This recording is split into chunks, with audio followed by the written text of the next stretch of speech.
Hello everybody, this is Stephen Whitfield, a drilling contractor, and we are here at the 2023 IADC HSET conference in Houston, Texas, and I'm joined by a man who spoke at this conference, Jim Spigener of DEKRA. We're going to be talking a little bit about what he said here at the conference today, sort of this idea of safe decision making, kind of creating a culture of safe decision making, some of the leading indicators, things like that. A lot of really cool stuff, very lively presentation today, so we'll get a little taste of that here. So Jim, thank you so much for joining me today. My pleasure.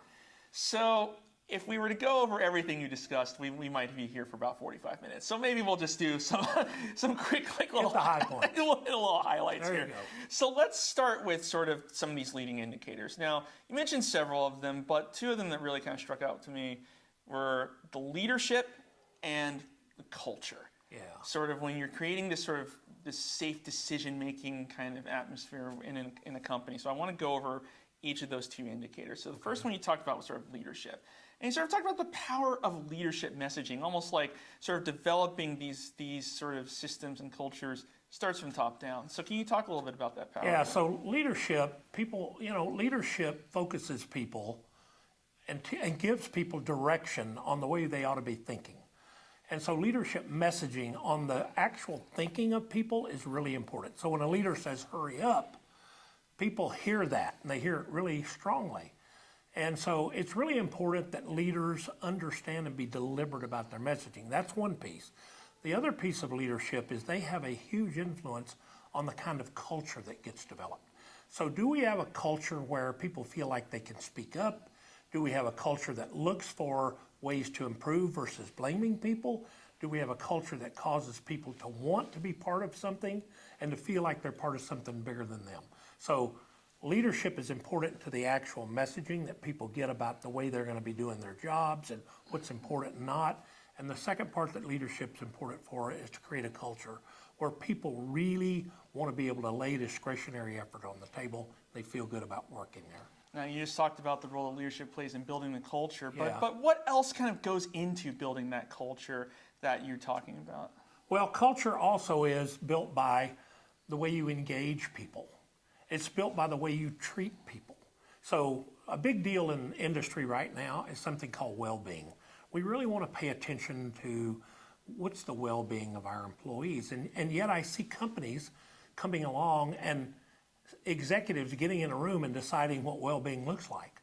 Instead of getting the workers together and engaging them on what does well-being to you, that's who we're worried about. What does that actually look like? They're going to do well-being to them. So culture is not just leadership.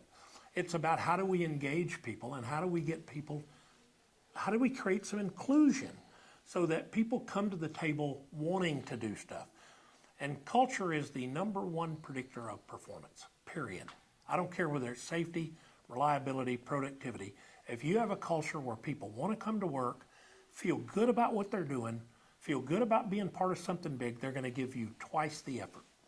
So you were talking about these 7 triggers also, and one of them that seemed to get a lot of attention from the audience was this idea of the fast brain, slow brain. Yeah. So can you tell us a little bit about that? Because I hadn't heard of that either. Yeah, so they're not actually triggers, they're actually hazards that reside within us.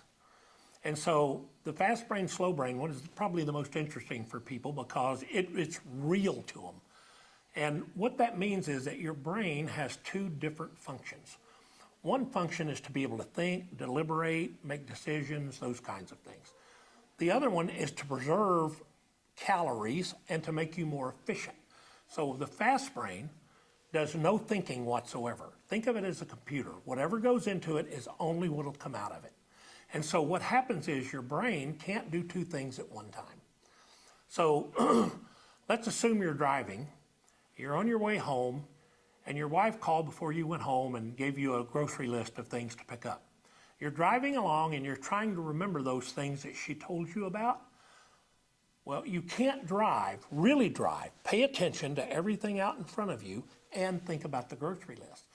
But we're so good at driving that what we do is we go into what I call fast brain mode. Fast brain mode takes the wheel because it's good at driving. We're good at it. We're familiar with it.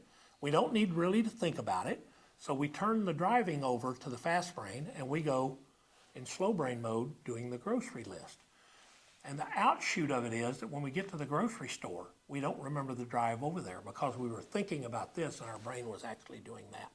And the reason we did those two things was, one, it's much more efficient. But and so back in the day, caveman day, it was really efficient to be able to do that. And then the second thing is the brain, when it's in slow brain mode, when it's in thinking mode. So when I'm trying to remember those things on that grocery list, I'm burning twice the calories that I'm burning if I'm just in fast brain mode. So we evolved into this because back in the day, caveman days, our job was to get enough calories. That's all our job was, get enough calories in any given day to survive. And so your brain burns the most calories of anything in your body.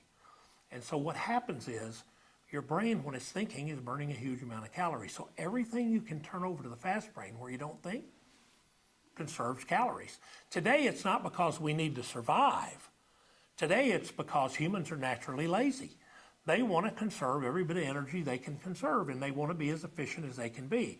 And the fast brain serves as that. The problem with the fast brain, though, is it's pre-programmed.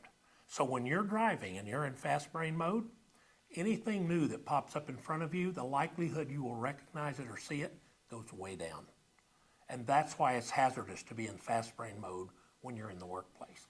And that's why we're learning ways to keep people out of fast brain mode and in slow brain mode so they can be alert, pick things up, they actually make decisions versus having decisions made for them by the situation.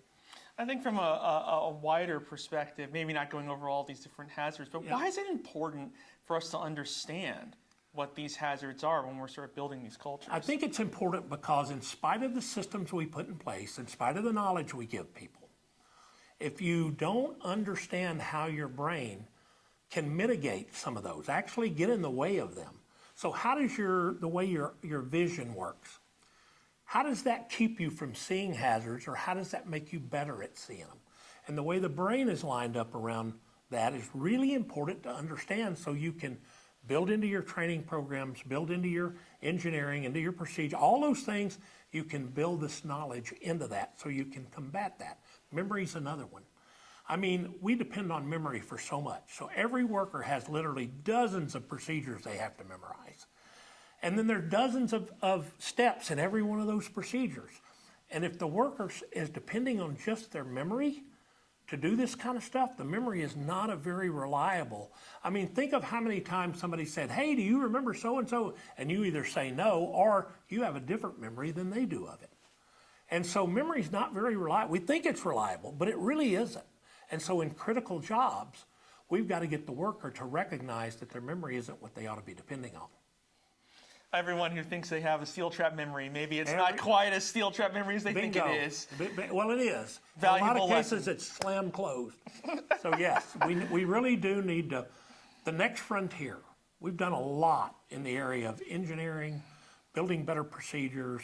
We've done a lot for the workforce to keep them safe. The next frontier is inside the head, not out on the job floor. And if we can get the inside of the head right, the way the brain is set up, then we can make better leaders, we can make the workplace much safer, we can have the workforce more attuned to seeing and dealing with the hazards that they walk up on in the minute.